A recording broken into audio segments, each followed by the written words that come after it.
नमस्कार। आज हम यहाँ पर मुंशी प्रेमचंद जी की कहानी होली का उपहार सुनने जा रहे हैं।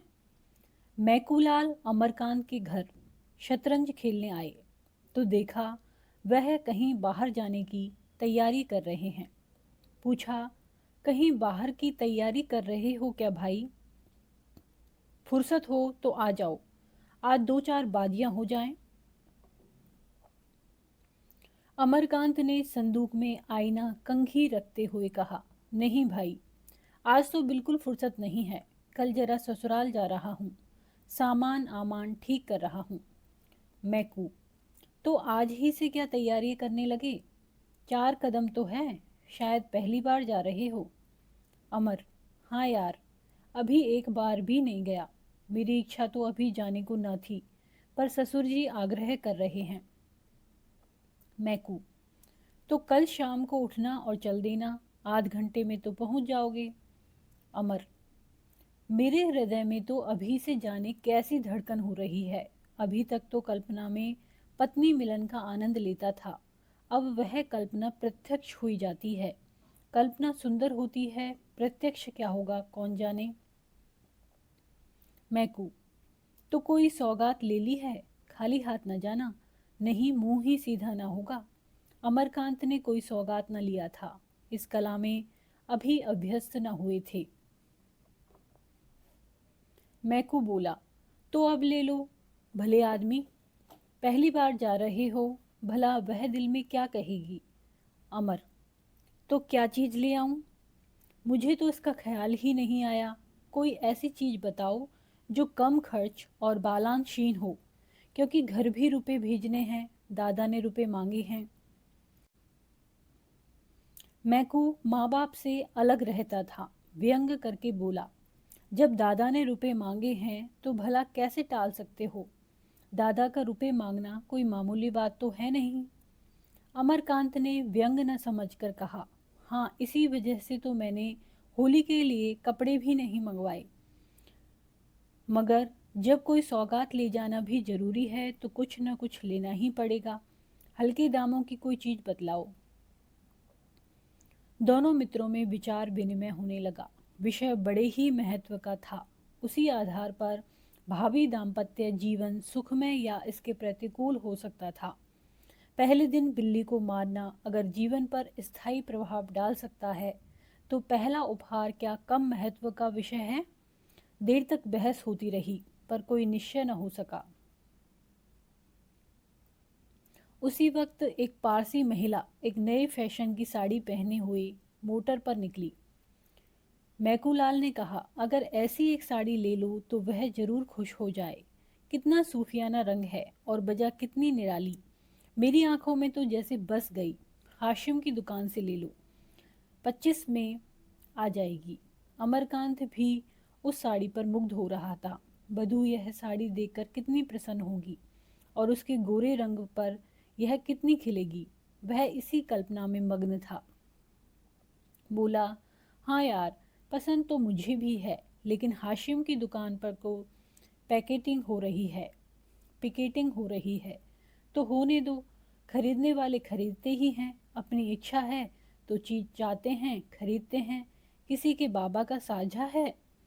अमरकांत ने क्षमा प्रार्थना के भाव से कहा, यह तो सत्य है, लेकिन मेरे लिए स्वयं सेवकों के बीच से दुकान में जाना संभव नहीं है।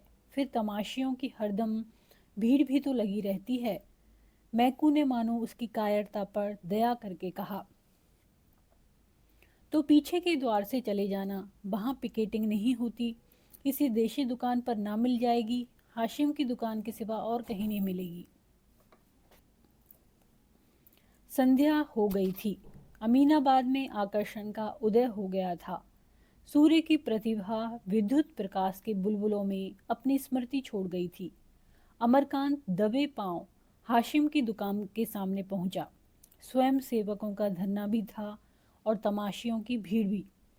उसने दो तीन बार अंदर जाने के लिए कलेजा मजबूत किया, पर फुटपाथ तक जाते जाते हिम्मत ने जवाब दे दिया।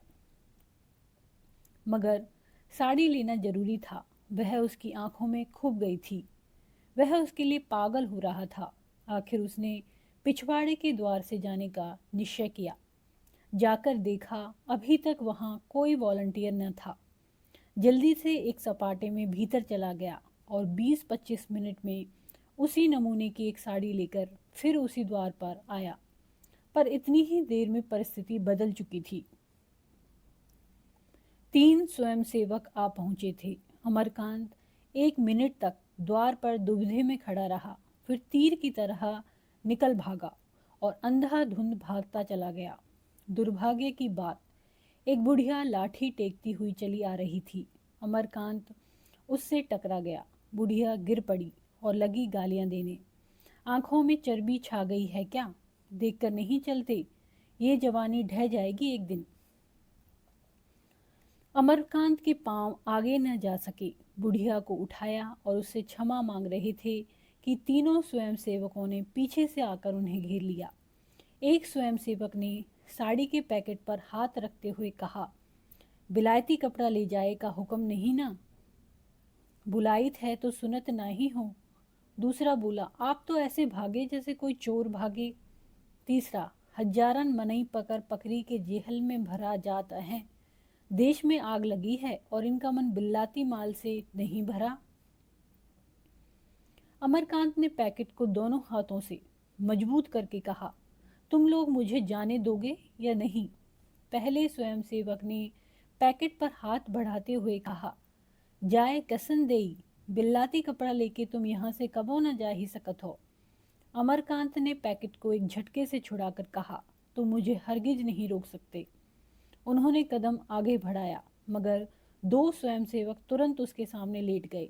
अब बेचारे बड़ी मुश्किल में फंसे। जिस विपत्ति से बचना चाहते थे वह जबरदस्ती गले पड़ गई। 1 मिनट में 20 आदमी जमा हो गए। चारों तरफ से उन टिप्पणियां होने लगी, कोई जेंटलमैन मालूम होते हो? यह लोग अपने को शिक्षित कहते हैं। छी, इस दुकान पर से रोज 10-5 आदमी गिरफ्तार होते हैं, पर आपको इसकी क्या परवाह? कपड़ा छीन लो और कह दो जाकर पुलिस में रपट करें। बेचारे बीड़ियां सी पहने खड़े थे, कैसे गला छूटे इसका कोई उपाय न सूझता था। मैकूलाल पर क्रोध आ रहा था कि उसी ने यह रोग उनके सिर मढ़ा। उन्हें तो किसी सौगात की फिक्र न थी। आए वहां से कि सौगात ले लो, कि कोई सौगात ले लो। कुछ देर तक लोग टिप्पणियां ही करते रहे, फिर छीन झपट शुरू हुई। किसी ने सिर से टोपी उड़ा दी, उसकी तरफ लपके तो एक ने साड़ी का पैकेट हाथ से छीन लिया, फिर वह हाथों हाथ गायब हो गई। अमरकांत ने बिगड़ कर कहा, मैं पुलिस में रिपोर्ट करता हूँ।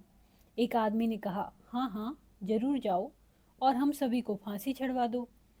सहसा एक युवती खद्दर की साड़ी पहने एक थैला लिए आ निकली।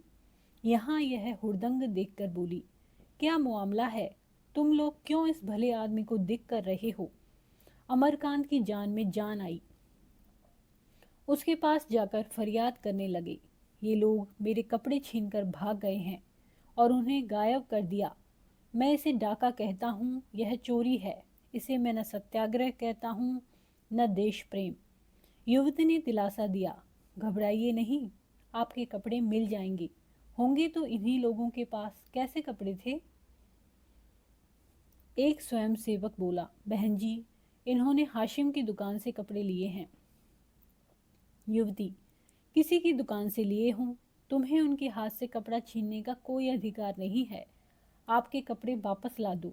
किसके पास हैं?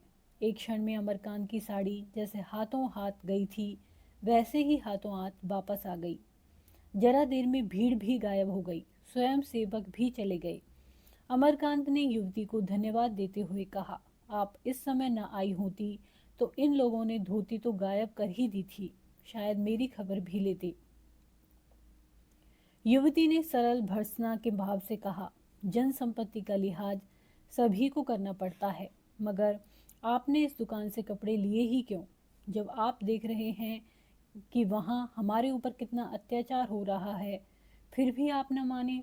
जो लोग समझकर भी नहीं समझते उन्हें कैसे कोई समझाए? अमरकांत इस समय लज्जित हो गए और अपने मित्रों में बैठकर वे जो स्वेच्छा के राग अलापा करते थे वह भूल गए। बोले, मैंने अपने लिए नहीं खरीदे हैं, एक महिला की फरमाइश थी इसलिए मजबूर था। उन महिला को आपने समझाया नहीं, आप समझाती तो शायद समझ पाती, मेरे समझाने से तो न समझी। कभी अवसर मिला तो जरूर समझाने कभी अवसर मिला तो जरूर समझाने की चेष्टा करूंगी। पुरुषों की नकेल महिलाओं के हाथ में है। आप किस मोहल्ले में रहते हैं? सादतगंज में। शुभ नाम? अमरकांत। युवती ने तुरंत जरा सा घूंघट खींच लिया और सिर झुकाकर संकोच और स्नेह से सने स्वर में बोली, आपकी पत्नी तो आपके घर में नहीं है, उसने फरमाइश कैसे की? अमरकांत ने चकित होकर पूछा, आप किस मोहल्ले में रहती हैं? घसियारी मंडी। आपका नाम सुगता देवी तो नहीं है? हो सकता है इस नाम की कई स्त्रियां हैं। आपके पिता का नाम ज्वाला दत्त जी है, उस नाम के भी कई आदमी हो सकते हैं। अमरकांत ने जेब से दिया सलाई निकाली और वहीं सुखदा के सामने उस साड़ी को जला दिया। सुखदा ने कहा, आप कल आएंगे? अमरकांत ने अवरुद्ध कंठ से कहा, नहीं सुखदा, जब तक इसका प्रायश्चित न कर लूंगा न आऊंगा। सुखदा कुछ और कहने जा रही थी कि अमरकांत तेजी से कदम बढ़ाकर दूसरी तरफ चले गए। आज होली है, मगर आज़ादी के मतवालों के लिए न होली है न बसंत। हाशिम की दुकान पर आज भी पिकेटिंग हो रही है और तमाशाई आज भी जमा हैं। आज के स्वयंसेवकों में अमरकांत भी खड़े पिकेटिंग कर रहे हैं। उनकी देह पर खद्दर का कुर्ता है और खद्दर की धोती। हाथ में तिरंगा झंडा लिए हैं। एक स्वयंसेवक ने कहा, पानीदारों को यूं बात लगती है, कल तुम क्या थे, आज क्या हो? सुखदा देवी न आ जाती तो बड़ी मुश्किल होती। अमर ने कहा, मैं उनके लिए तुम लोगों को धन्यवाद देता हूँ, नहीं मैं आज यहाँ न होता। आज तुम्हें न आना चाहिए था। सुखदा बहन तो कहती थी, मैं आज उन्हें न जाने दूंगी। कल के अपमान के बाद अब मैं उन्हें मुंह दिखाने योग्य नहीं हूँ। जब वह रमणी होकर इतना कर सकती है तो हम हर तरह के कष्ट उठाने के लिए ही बने हैं, खासकर जब बाल बच्चों का भार सिर पर नहीं है। उसी वक्त पुलिस की लारी आई।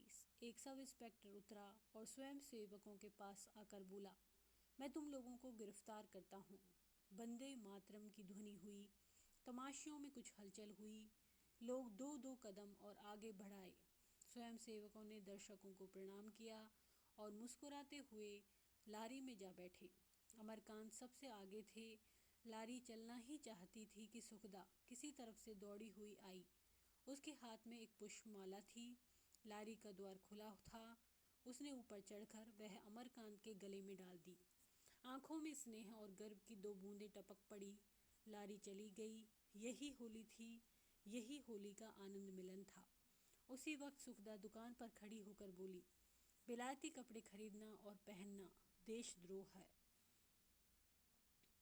धन्यवाद। यदि कहानी आपको पसंद आती है तो इसको लाइक करें, चैनल को सब्सक्राइब करें, कमेंट करें और शेयर करें। धन्यवाद।